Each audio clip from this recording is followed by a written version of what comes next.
Hey all, this is Redditosker.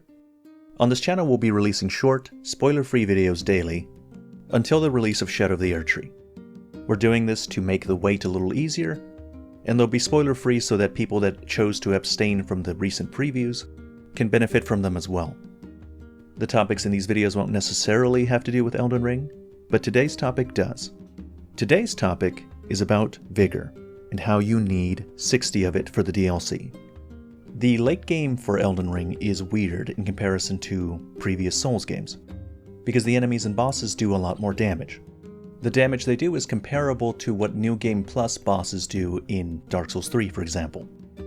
I think the reason for this is because Elden Ring is simply much longer. If you explore thoroughly and go to all the legacy dungeons, it's not unusual for you to be level 150 by the time you finish the game, and that's a much higher level than what you would be in the base game of any other Souls game. In Dark Souls 3, it would be unusual for you to even get to level 100 without going to the DLC or engaging in New Game Plus. So because Elden Ring is longer, and you'll be at a higher level by the time you finish the game, the bosses need to keep doing more damage with the expectation that you're going to pour some of those levels into Vigor. I suspect that you're supposed to notice that things are doing more and more damage to you, and that the points that you pour into damage are pound for pound less useful after certain soft caps. When Elden Ring first released, these factors led to a lot of people getting one-shot or two-shot even in the later stages of the game. They didn't appropriately level their vigor, and their impression of the game and its balance was reduced as a result. And if people don't level their vigor for Shadow of the Erdtree, I suspect that that situation is going to happen again, and it's going to happen worse, because the DLC is going to be harder than the base game. The DLC is always harder than the base game. The characters that people from the previews had access to were level 150, which is about as endgame as it gets. And many of the people that did those previews reported that the bosses were about as hard as endgame Elden Ring bosses and did comparable damage. Finally, those previewers only got access to an early section of the game, meaning that those were early bosses. Other bosses are sure to do more damage and be harder, not just because they're later in the DLC, but because the DLC has the DLC exclusive upgrade mechanic.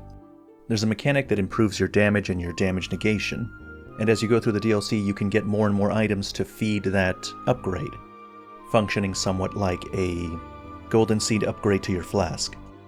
They only had access to a few of those, but some of the previewers speculated that the damage increase could go up to something like 50% at max upgrade of this system.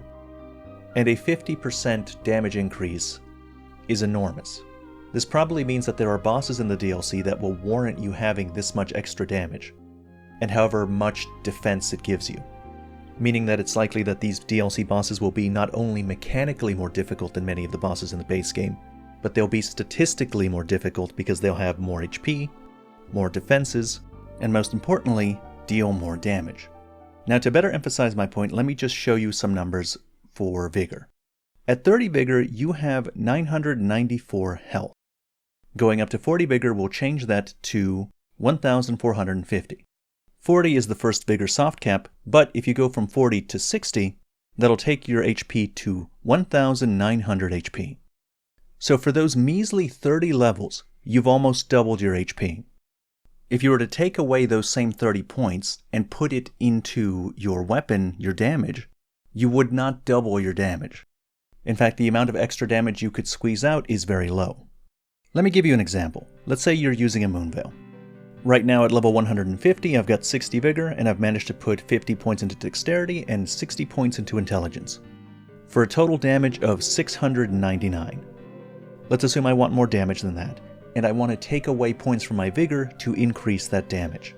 Well, if I take every single point away from my Vigor, I can now get my Dexterity and my Intelligence to 80. Putting my Moonveil damage at 761.